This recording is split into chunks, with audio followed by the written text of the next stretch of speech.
Shabbat Shalom, amigos e amigas ouvintes da Kehilat Shem em Israel. Hoje apresentamos os estudos aprofundados e metodológicos sobre a Parashá, ou seja, a porção da Torá denominada Noach. Noach é a segunda Parashá de um total de 54 Parashot que vão ser gradativamente estudadas com a ajuda do Eterno durante o ano de 5.785.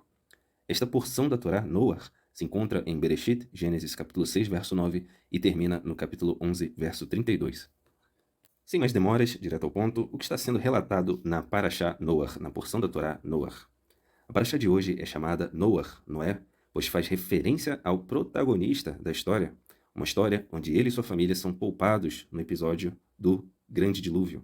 E esta Parashá é encontrada em Bereshit, Gênesis capítulo 6, verso 9. Deus instrui Noach, Noé, o único homem considerado íntegro pelo Eterno em um mundo consumido pela violência e corrupção, a construir uma grande teivá, que significa arca. Esta grande teivá seria de madeira, revestida por dentro e por fora com piche. Um grande dilúvio, diz o Eterno, acabará com toda a vida da face da terra, mas a arca flutuará sobre as águas, abrigando Noach e sua família, e 2 membros, macho e fêmea, de cada espécie animal. A chuva cai por 40 dias e 40 noites, e as águas se agitam por mais 150 dias antes de se acalmarem e começarem a recuar. A arca repousa, então, sobre o monte Ararat, e Noé, para ver se as águas haviam diminuído da face da terra, primeiro despacha um corvo e depois algumas pombas, até que uma pomba volta segurando uma folha de oliveira em seu bico. Quando o solo seca completamente, exatamente um ano solar após o início do dilúvio, 365 dias depois do dilúvio, Deus ordena que Noé saia da teivá, ou seja, da arca, e repovoe a terra. A partir daí, Noé constrói um altar e faz uma elevação ao Eterno. Deus faz um pacto estabelecendo nunca mais destruir a humanidade por meio de dilúvios, por causa de seus hatatim, ou seja, por causa dos seus pecados. E na sequência, o Eterno define o arco celeste. Este arco celeste serviria como um testemunho da sua nova aliança com o homem. E Deus também ordena a Noé sobre o grande valor da vida e reitera que o assassinato é considerado uma ofensa capital. E embora o homem tenha permissão para comer carne de animais, ele é proibido de comer carne ou sangue retirado de um animal vivo. Algum tempo depois do dilúvio, Noé planta uma vinha e fica bêbado com seus frutos. 2 de seus filhos, Sem e Jafé, são abençoados por cobrir a nudez de seu pai. Aqui cabe uma pausa. No Tanar existe um texto, um versículo que diz que sejam sempre alvas as tuas vestes e nunca falte o óleo sobre a sua cabeça.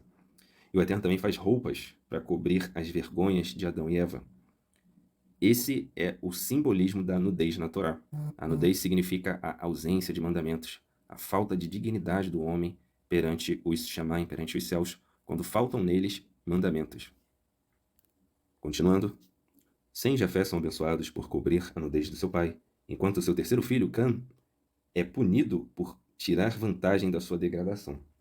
Os descendentes de Noé permanecem um único povo com uma única língua e cultura por 10 gerações. Após essas 10 gerações, eles voltam a pecar, acreditando que estão tentando desafiar o Eterno, o intencionador e o Criador, construindo uma grande torre para simbolizar sua suposta autonomia e invencibilidade. Deus então confunde sua linguagem para que um não compreenda a língua do outro, fazendo com que eles abandonem o seu projeto e se dispersem pela face da terra, dividindo-se em 70 nações. A Parashá Noach conclui com uma cronologia das 10 gerações de Noé e Abraão, e a jornada deste último desde o seu local de nascimento, de Ur dos Kasdim a Haran, no caminho para a terra de Canaã. Vamos agora, amigos, à primeira parte do nosso estudo, cujo título é Noach, o homem íntegro. Antes de entrarmos nas profundidades da Parashá Noach, que fala sobre o dilúvio, vamos falar primeiro de algo muito importante que são as bases criacionais do homem e do mundo. Por que o mundo funciona da maneira que funciona? O Eterno, bendito seja, o Deus de Israel, estabelece os pilares, as colunas da criação, desde a primeira porção da Torá, isto é, desde o livro de Bereshit, de Gênesis, e não somente na Bíblia, mas todos esses conceitos também são encontrados nas demais literaturas hebraicas e textos rabínicos disponíveis. E que colunas, que pilares da criação são estes? Acontece que, de acordo com o Midrash, que é o Midrash? É a literatura do povo de Israel que se propõe a explicar as profundidades das Escrituras através de alegorias, através de parábolas. Acontece que, de acordo com o Midrash, antes de criar o universo, o Eterno construiu 7 conceitos, que permeiam toda a Bíblia e formam as seguintes colunas. O primeiro conceito, a primeira coluna é a Torá. Afinal, o mundo foi criado somente com o propósito de estudar a Torá, a lei divina, e cumprir os seus ditames. O segundo conceito é a Teshuvá. A Teshuvá é o retorno ao Eterno, o arrependimento, a conversão genuína. A Teshuvá foi concebida para manter a existência do mundo. Afinal, o mundo sem Teshuvá pereceria inevitavelmente aos olhos do juízo do Eterno.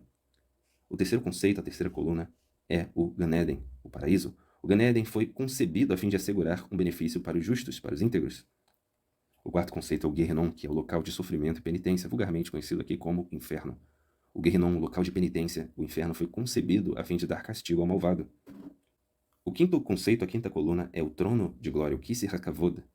O trono de glória foi concebido antes do universo a fim de manifestar a Kavod, a glória do Eterno. O sexto conceito é o Beit HaMikdash, que é o lugar onde a Shekinah, ou seja, a divina presença, repousava de maneira permanente. Portanto, o conceito de Beit HaMikdash, que é a casa do definido, o templo específico, foi concebido como uma condição para a criação, ou seja, esse local de louvor ao Eterno foi concebido como uma condição para a criação. E o sétimo e último conceito é o nome do Mashiach. O objetivo final da humanidade é chegar aos dias do Mashiach, e esta época é conhecida como a Era Messiânica e como Olam Rabá, ou seja, o mundo vindouro. Assim sendo, o nome do Mashiach deveria ser estabelecido antes da iniciação de todas as coisas, conforme está registrado em Mishlei Provérbios, capítulo 8. E a referência deste padrão criacional, destas colunas, destes pilares, está na literatura El Midrash Disse e também está presente nos comentários Por que Deus Criou a Luz, que está contido na página 5 do Humash Gutnick, da editora Mayanut. E estas 7 criações, estes 7 conceitos em particular, são vitais para a humanidade, portanto foram concebidos antes da criação. E estes 7 conceitos representam a base estrutural do roteiro do nosso mundo. E este sistema, estes pilares criacionais, possibilita o que é conhecido no original como Tikkun Olam, ou seja, a reparação dos mundos internos e externos, através de ciclos e ações de retificação, ações de reparação e ações de conserto de todas as coisas. Adentrando agora nos estudos aprofundados e metodológicos da Parashá de hoje, a Parashá Noach, se faz necessário citar que existe um mineral, uma pedra, uma variedade de quartzo chamada ágata. E a beleza da ágata, deste mineral, desta pedra, é revelada somente quando ela é cortada, quando ela é polida ou quando ela é quebrada. Quando isso acontece, ou seja, quando seu interior é revelado, fica evidente a sua realidade interior. Fica evidente os desenhos e as formas que antes não eram visíveis na forma bruta da ágata. Tudo isso passa a ser conhecido. E é essa revelação do que está dentro, do que é interno, que torna cada pedaço de ágata tão especial e único. Assim é também conosco. A retificação dos nossos mundos internos, o refinamento, o conserto destes mundos, uma vez revelado, uma vez exteriorizado, trará grande contribuição e conserto também para o Olam Hazé, ou seja, para o mundo presente. Todas as adversidades que passamos, quando elas são vencidas, revelam a luz por detrás delas. Ainda sobre este exemplo, vamos observar como essas características são reveladas na vida do eleito do Eterno. Onde está a origem da luz que ilumina a vida do Filho da Luz? Vamos agora ler os comentários do livro A Torá de Moisés, que é um Humash, ou seja, uma edição encadernada da Torá, da editora Sefer. O comentário em questão está na página 16 e discorre sobre Gênesis, capítulo 6, Bereshit, capítulo 6, verso 9. Vamos analisar nestes comentários aquilo que os Chachamim, ou seja, os sábios, nos contam sobre o que se passa na Parashá Noach. E diz assim o comentário: Estas são as gerações de Noé. A Torá, em vez de citar os nomes de seus filhos, imediatamente menciona as qualidades de Noé, para destacar que a verdadeira descendência do homem não são os seus filhos, mas sim as suas boas obras, as quais fazem parte do seu próprio ser. Os atos são os frutos interiores da pessoa, unidos a ela, mais que qualquer outra coisa, consistem na verdadeira herança que o ser humano pode deixar neste mundo. Segundo os comentários que acabamos de ler, nós reparamos que, apesar de existir um mandamento para nos multiplicarmos, a questão ela não acaba aí. Existem questões ainda mais nobres, ainda mais elevadas, e complexas do que possuirmos descendentes. Quando se trata da Torá, isto é, da lei divina, quando se trata das obrigações terrenas, nunca devemos focar nossa atenção somente no aspecto material do mandamento. O Olam Hazé, ou seja, o mundo presente, ele é a antessala. Ou seja, a nossa vida aqui é como se fosse uma sala de espera para um evento muito mais sublime. Devemos considerar que Israel não vive somente de questões sanguíneas, da materialidade, mas principalmente da eleição que vem do alto. A cidadania de um eleito do Eterno nasce no Ishamai, ou seja, nas dimensões superiores. E essa cidadania, ela desce aos mundos inferiores. E essa eleição, ela se manifesta em diferentes indivíduos de diferentes povos e línguas, e nações e cor de pele.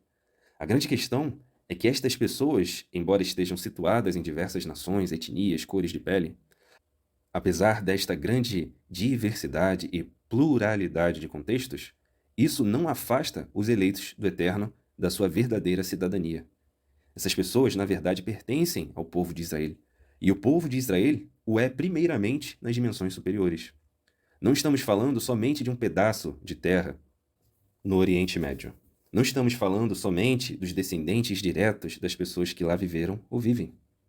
Melachim Aleph, ou seja, 1 Reis, capítulo 19, verso 18, diz o seguinte: Também conservei em Israel 7.000, todos os joelhos que não se dobraram a Baal, e toda a boca que não o beijou. Ou seja, é o nível de responsabilidade e de frutos do eleito do Eterno Filho da Luz, é o apego aos mandamentos que identificam ele como de fato sendo um eleito do Eterno. Não basta estar somente situado em Israel, nas terras de Israel. E nada disso, nada desta responsabilidade, nada destes frutos, nada deste apego aos mandamentos vem dele mesmo. Esse trecho do Tanar, das Escrituras, quer dizer que, ciclicamente, assim como nos dias de Noé, o Eterno confirma para Elias, para Eliarro, que fez mais uma vez uma distinção que separou de antemão quem se manteria fiel à Torá, ou seja, à lei divina, e quem prestaria honras à idolatria. Lembrando, amigos, que os deuses não existem. Só o Eterno reina.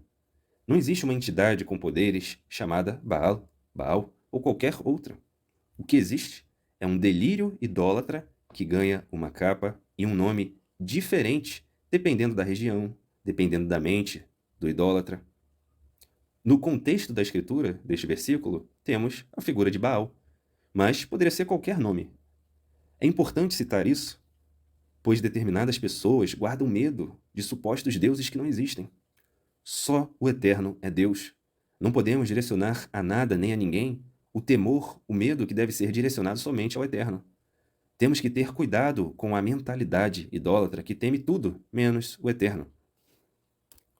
Ah, porque a entidade não sei o que lá. Ah, porque o líder da religião não sei o que lá, não sei da onde. Ah, mas porque colocaram um vaso de barro lá na encruzilhada. Eu tenho que ir lá destruir o vaso de barro. Isso tudo é uma mentalidade idólatra, porque os deuses não existem. Ninguém move o mundo chamado espiritual, ninguém move as dimensões superiores, ninguém move o mundo material, o Olam Hazé, ou seja, o mundo presente além do eterno. Ninguém planeja e movimenta a criação e todos os seus seres além do eterno. Ele, o eterno, é de fato soberano. Ninguém tem poderes espirituais, supostamente poderes espirituais, para demandar que seres danificadores ou anjos, malachim, façam alguma coisa. É o Eterno que envia os gafanhotos, os destruidores, os cortadores. É o Eterno que envia os malachim, ou seja, os anjos. Ele é a fonte final e real de tudo o que acontece. Mas, Keilat Min Israel? Poxa, eu pensei que era só amar o Eterno que estava tudo certo. Negativo. O medo, o temor ao Eterno é o princípio da sabedoria. Só o amor não resolve nada. Muito pelo contrário. O amor sem temor ao Shammai, ou seja, às dimensões superiores, sem temor ao Eterno, logo se transforma em combustível para algum tipo de idolatria. Por isso está registrado em Mishlei Provérbios, capítulo 14, verso 27, que diz: O temor ao Eterno, o medo do Eterno, é a fonte de vida para se livrar das armadilhas da morte. E é o Eterno que levanta para si os instrumentos de salvação.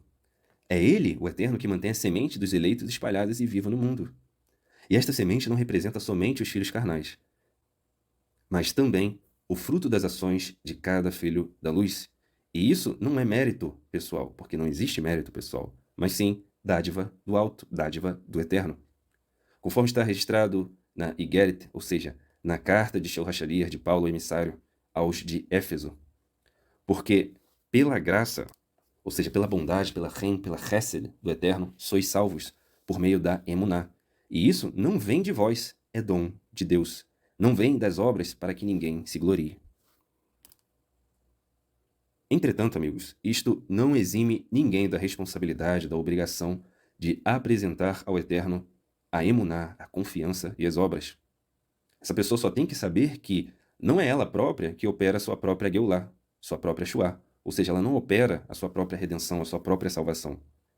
Nem dela, nem da sua família. Assim como foi com Noar, com Noé, também ocorre conosco. É o Eterno quem nos justifica. É o Eterno que coloca no nosso caminho o seu Mashiach, os seus instrumentos de salvação. É Ele o Eterno que coloca o arrependimento genuíno, a techuvá, o casamento, o trabalho, as boas obras, os atos de beneficência, o estudo da Torá, da lei divina, dos mandamentos. É Ele, e somente Ele, o roteirista que monta o personagem. Ninguém mais e nada mais. Nada possui essa caneta além do Eterno. Lembremos que Abraão pede em favor de Sodoma e Gomorra. E ele diz, Eterno, por favor, será que tu pouparia essa cidade, estas cidades, por amor dos íntegros, dos justos, dos tzadikim que vivem lá? E se lá tiverem 10 justos? E por aí vai. Há uma grande profundidade nas palavras, na súplica de Abraão. Ele percebeu que quando o Eterno quer ter misericórdia de algo, de alguém, de uma cidade, ele coloca naquele contexto, naquela cidade, na vida daquelas pessoas, pessoas íntegras, justas. E assim, existindo pessoas íntegras, justas, aquele local, aquele contexto pode ser poupado da destruição.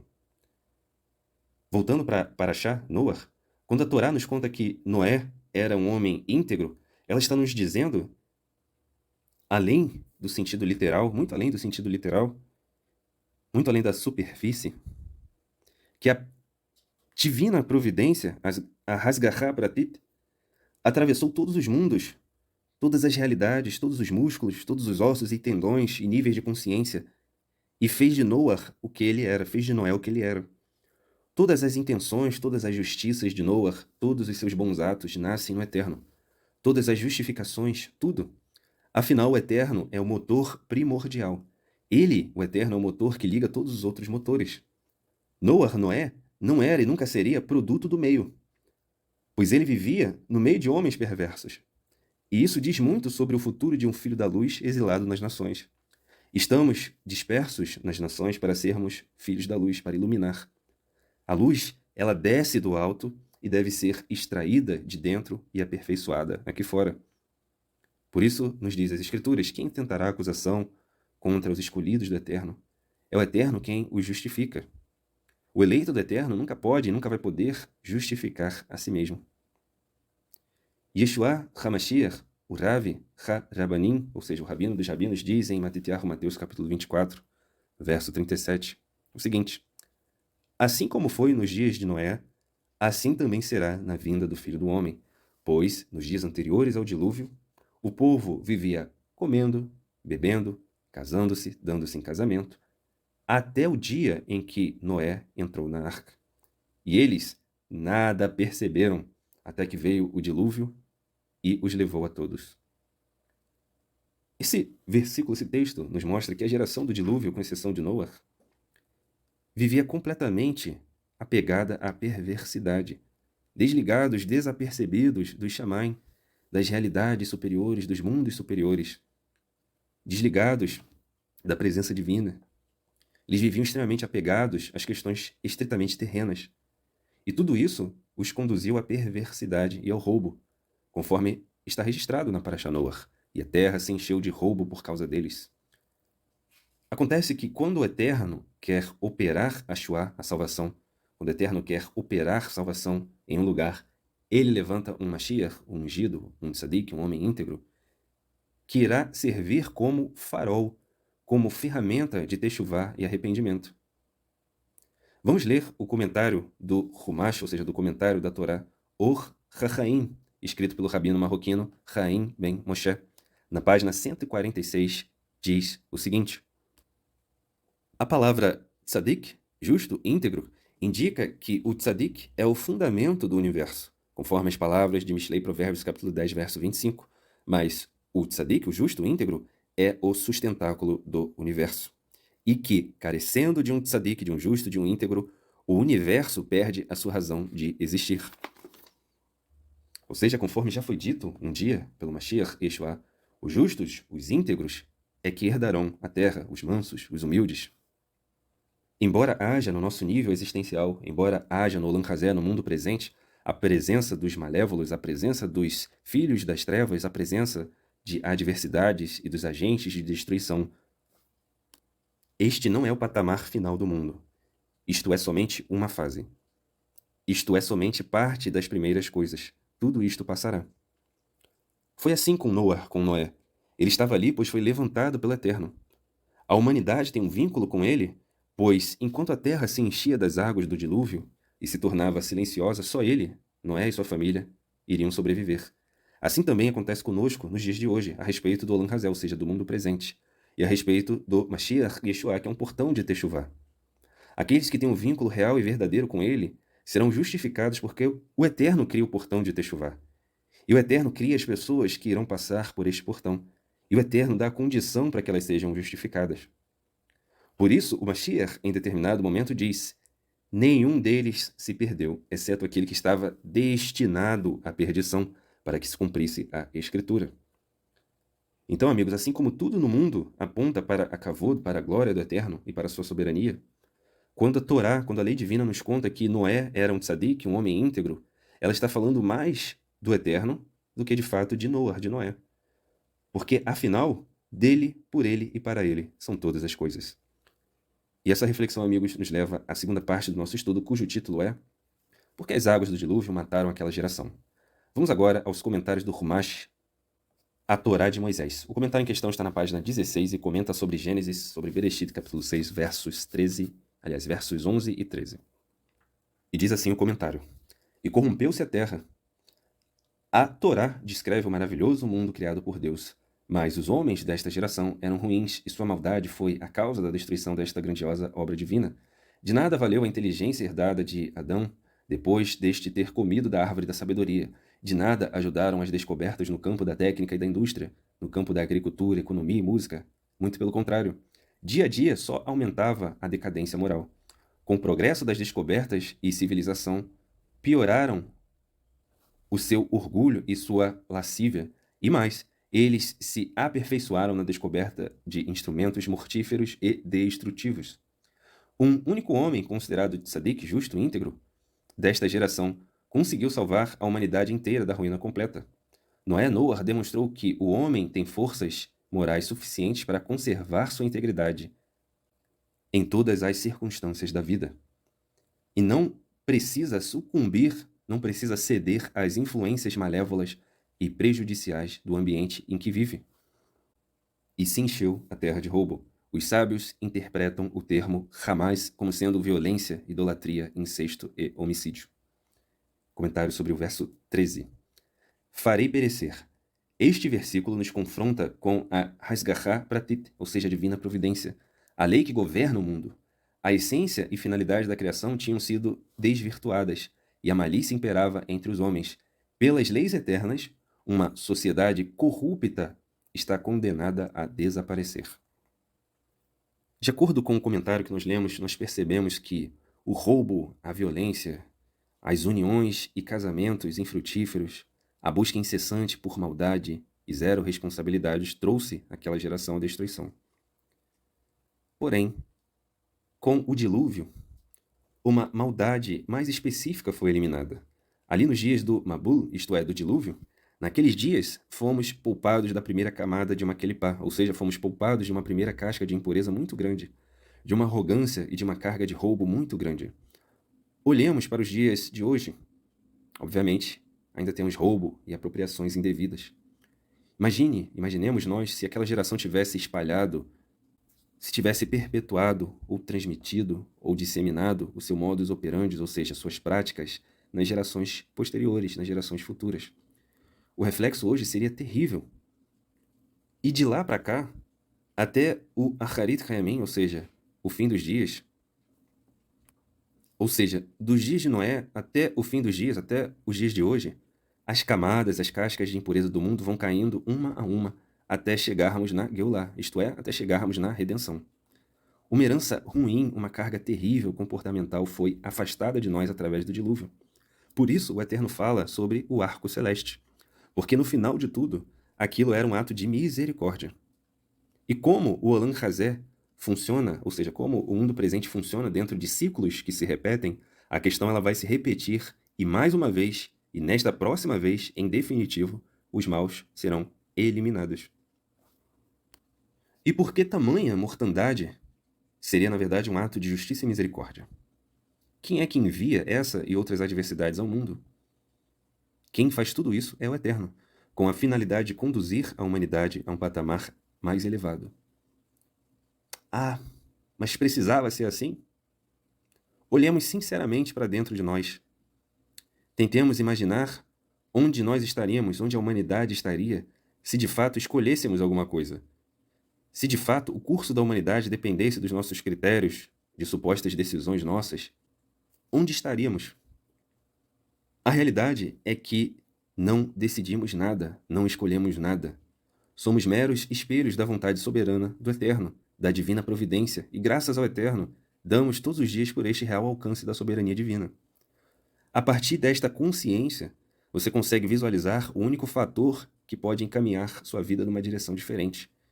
Não são os seus inexistentes méritos, não são as ideias fantasiosas de que você escolhe alguma coisa para sua vida. Não são os seus erros, não são os seus acertos. Não é sua família ou qualquer outro fator. É exclusivamente o Eterno. Porque a kavod dele, ou seja, a glória dele, ele não compartilha com ninguém. E é por isso que a techuvá, ou seja, a conversão genuína, o arrependimento genuíno, é direcionado somente ao Eterno, porque com ele mora o perdão. A pessoa não faz techuvá para Israel. A pessoa não faz techuvá para o judaísmo, ou para nenhum outro ismo, ou para nenhuma religião. A pessoa não faz techuvá para o Mashiach, para o Messias, que é um instrumento de salvação. A pessoa faz techuvá, ela retorna unicamente ao Eterno, pois é o Eterno que atrai o eleito para si, conforme está registrado em Irmiyahu Jeremias, capítulo 31, verso 3. De longe se me deixou ver o Eterno, ou ainda, de longe me apareceu o Eterno dizendo, com amor eterno eu te amei, e também com benignidade, com bondade eu te atraí. E isso nos faz perguntar, de longe de onde? De longe, muito além dos mundos superiores, do Shammai, muito além das nossas questões terrenas, muito além disso. Tudo começa lá na pré-existência, lá na eternidade. O Eterno idealizou e fez todas as coisas. Nada acontece em função do aqui e agora. O presente, o passado e o futuro não acontecem por causa dos eventos que ocorrem no Olam Hazé, no mundo presente. Não ocorrem por causa do mérito inexistente da criação. Eles ocorrem porque foram planejados pelo Eterno. Desde o mais ínfimo acontecimento quântico, desde o mais ínfimo acontecimento subatômico, até os grandes fenômenos de larga escala e grandeza. Tudo é um projeto sendo executado por causa de um programa que foi escrito antes dos tempos imemoriais. O Eterno não habita em um mundo existente. Ele não existe. O Eterno é. Ele é. Por isso, ele é conhecido como Hamakom, o lugar. Ou seja, o lugar de todos os lugares, a existência de todas as existências. Por isso, nos contextos de luto e de morte que ocorrem no povo de Israel, é dito o seguinte, Baruch Dayan Ha-Emet, ou seja, bendito seja o Eterno, o verdadeiro juiz. E nestes mesmos contextos de luto também é dito, Hamakom Yenachem Etechem Betor Sha'ar Abelai Tzion Yerushalayim, que significa que o lugar vos console entre os demais enlutados de Sião e Jerusalém. Em outras palavras, que Deus vos console entre os demais enlutados de Sião e de Jerusalém. E esta reflexão, amigos, nos leva à terceira parte do nosso estudo, cujo título é Deus se arrependeu de algo? Nesta terceira parte do nosso estudo, vamos ler alguns versículos para entender algumas questões linguísticas indispensáveis que estão presentes nas Escrituras. Vamos ler um texto de Yeshayahu, Isaías capítulo 40, verso 22, que diz o seguinte, Ele é o que está assentado sobre o círculo da terra, cujos moradores são como gafanhotos. É ele quem estende os céus como uma cortina e os desenrola como uma tenda para neles habitarem. Ler em Salmos, capítulo 78, verso 23. E ele, o Eterno, deu ordem aos céus lá de cima e abriu as portas do céu.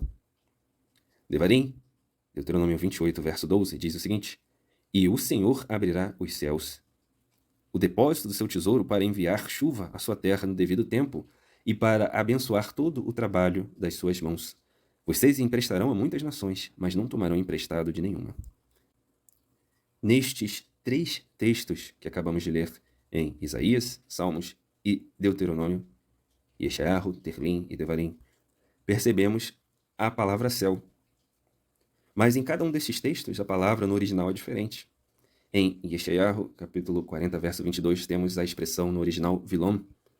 Em Terlim, Salmos, capítulo 78, verso 23, temos a expressão shechakim. E em Devarim, Deuteronômio, capítulo 28, verso 12, temos a expressão hashamayim. Ou seja, 3 palavras distintas traduzidas como céu. Vulgarizadas, na verdade, como céu. E esta tradução acaba suprimindo a essência do texto. E não é somente nesse caso que isso acontece. Na Torá nós temos 5 conceitos, 5 palavras que são traduzidas vulgarmente, equivocadamente, como alma ou como espírito. A primeira palavra é nefesh, a segunda é ruach, a terceira é neshama, a quarta é chayá. Quinto termo, yehidah. E cada um destes termos possui, na sua abordagem original no hebraico, um significado específico. Infelizmente, de maneira equivocada, estes termos são condensados muito costumeiramente em uma palavra única, conhecida como alma, ou talvez como espírito. Aquilo que lemos na nossa versão traduzida, que aparece como céus, como alma, como espírito, tenta aproximar o leitor daquilo que o texto está transmitindo. A tradução ela tenta informar algo, porém, só o original esclarece. É importante reconhecer o esforço linguístico feito nas traduções, porém, precisamos reconhecer igualmente as suas limitações. Antes do contexto da Parashá Noach, existe um versículo muito famoso que diz, em Bereshit, Gênesis capítulo 6, verso 6, o seguinte: E arrependeu-se o Eterno de ter feito o homem na terra. Temos também em Jeremias capítulo 18, verso 10. Se fizer o mal diante dos meus olhos, não dando ouvido à minha voz, então eu, Eterno, me arrependerei do bem que tinha falado que lhe faria. Porém, a própria Escritura, a própria Torá, o próprio Tanar, nos diz o seguinte, em Bamidbar, Números capítulo 23, verso 19. Deus não é homem para que minta, nem filho do homem para que se arrependa. Porventura, diria ele, e não o faria? Ou falaria e não o cumpriria? Acontece que a palavra vulgarizada e mal traduzida como arrependeu-se é, na verdade, Naham, flexionada no texto como Vaim Nahem, conforme também está registrado em Yeshayahu, Isaías capítulo 40, verso 1. Consolai, consolai o meu povo, diz o Senhor vosso Deus, ou seja, Nahamu, consolai. Assim sendo, Irmiyahu, Jeremias capítulo 18, verso 10, na verdade ficaria assim: Se fizer o mal diante dos meus olhos, não dando ouvidos à minha voz, então eu me consolarei do bem que tinha falado que lhe faria. A vontade do Eterno é sempre boa, porém, a presença divina não habita no meio do pecado e da podridão. E aquela situação estava retardando o fluxo de bênçãos do Eterno para o seu povo. Por isso, ele diz que consolaria, que se consolaria. Em outro texto, em Gênesis capítulo 24, verso 67, temos o seguinte: E Isaac levou Rebeca para a tenda de Sara, sua mãe, e tornou-a sua mulher e a amou. E assim Isaac foi consolado. Mais uma vez a palavra Vaim Nahem, após a morte da sua mãe. Acontece, amigos, que no hebraico os verbos podem ter diferentes intensidades ou níveis de ação, conhecidos como binyanim, isto é, formas verbais. Cada uma destas formas verbais pode alterar o significado do verbo, refletindo variações na intensidade, na voz, seja ativa, passiva ou reflexiva, ou na relação entre o sujeito e a ação. E estas formas verbais são kal, nifal, piel, pual, rifil, rofal e hitpael. E estas formas permitem que o hebraico expresse nuances e flutuações no significado dos verbos de uma maneira rica. Portanto, devemos nós, os estudiosos da Torá, as pessoas que se debruçam sobre estas questões, estar sempre atentos a esta realidade quando estudamos as Escrituras. Considerando estas informações, você acha que as traduções da Vulgata, da King James, da Reina Valera, da João Ferreira de Almeida e tantas outras traduções consideraram ou consideram todas estas nuances linguísticas do hebraico? Você acha que essas traduções consideram estas profundidades e complexidades na hora de construir uma tradução? Certamente que não. Inclusive, além destas traduções não considerarem estas questões básicas da língua hebraica, essas traduções tendem a refletir as crenças pessoais dos responsáveis pela tradução. Ou seja, na hora de traduzir o texto bíblico no original, o tradutor acaba imprimindo as suas percepções sobre a realidade, abandonando, assim, a essência do texto que ele se propõe a traduzir. Entender, amigos, estas questões linguísticas, as profundas limitações de um texto traduzido, são pontos fundamentais para que estejamos, de fato, despertos para as realidades que o Tanar, que a Bíblia, que as Escrituras nos trazem no hebraico, no original. Precisamos diariamente, todos os dias, aprender e nos aperfeiçoar no manuseio do texto bíblico, ou seja, da maneira adequada. Caso contrário, as pessoas que lidam com a Escritura de maneira descuidada, de maneira leviana e sem a devida atenção, irão projetar em nós a confusão mental e linguística deles. Mas Shalom, que o Eterno nos livre. E este comentário nos leva à parte 4 do nosso estudo, cujo título é Por que um dilúvio? Em Gênesis Bereshit, capítulo 6, verso 17, temos o seguinte: Eis que trarei um dilúvio de águas sobre a terra para fazer perecer toda criatura na qual haja alento de vida. Debaixo dos céus, isto é, dos Shamaim, tudo o que houver na terra perecerá. O dilúvio, ele é uma das calamidades que a humanidade passou no Olam Hazé, no mundo presente. Existem diversas outras. Tanto o dilúvio, quanto a fome, quanto pestes, quanto epidemias, quanto bombas atômicas. Tudo isso tem algo em comum, que é a atuação de agentes destrutivos, ou seja, uma potencialização do alcance da atuação do anjo da morte, do Malach da morte, que quando é ordenado pelo Eterno a agir, causa transformações profundas no Olam Hazé, no mundo presente. O Zohar faz associações do dilúvio com o anjo da morte, conforme está registrado no comentário do Humash, na edição encadernada da Torá, Or HaChaim, na página 156.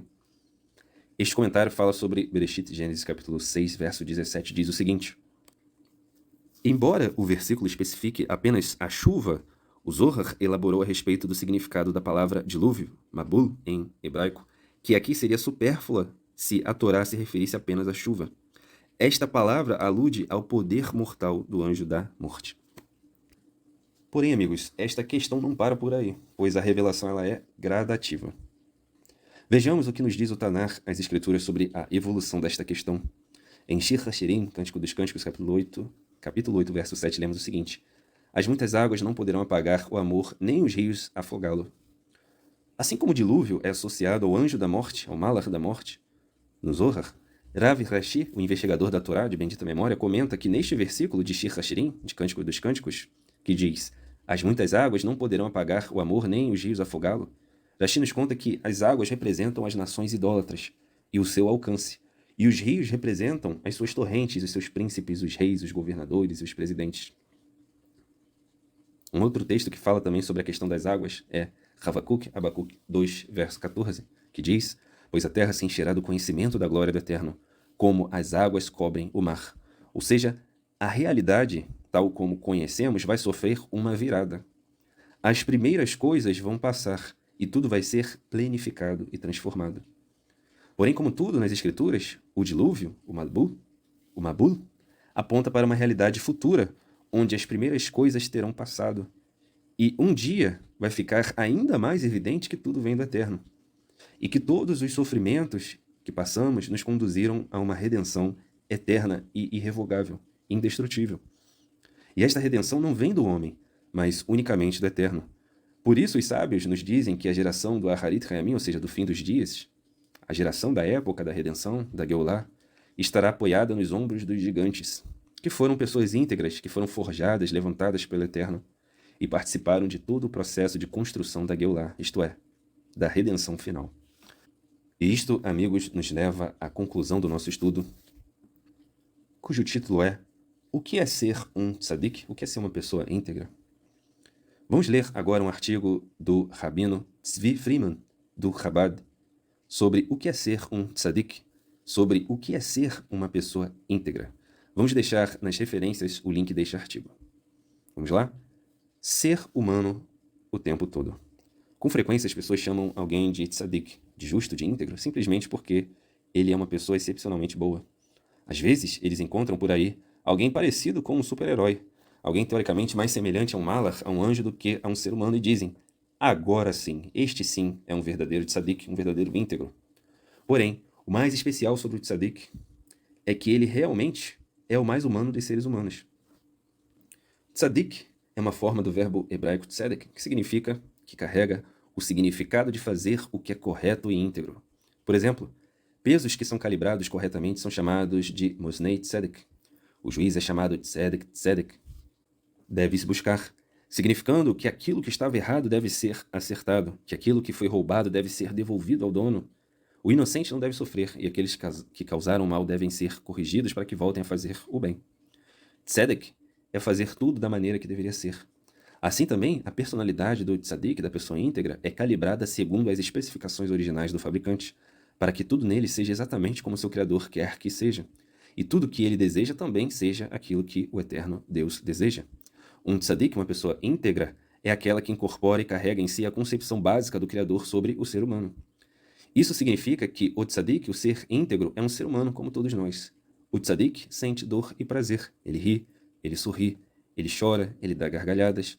Ele sofre a amargura dos seus níveis de consciência. E ele dança com alegria. Às vezes seu coração palpita com amor e outras vezes suas veias quase rompem de fúria. Tem horas que ele é frustrado pelo fracasso e tem horas que ele está feliz pelo sucesso.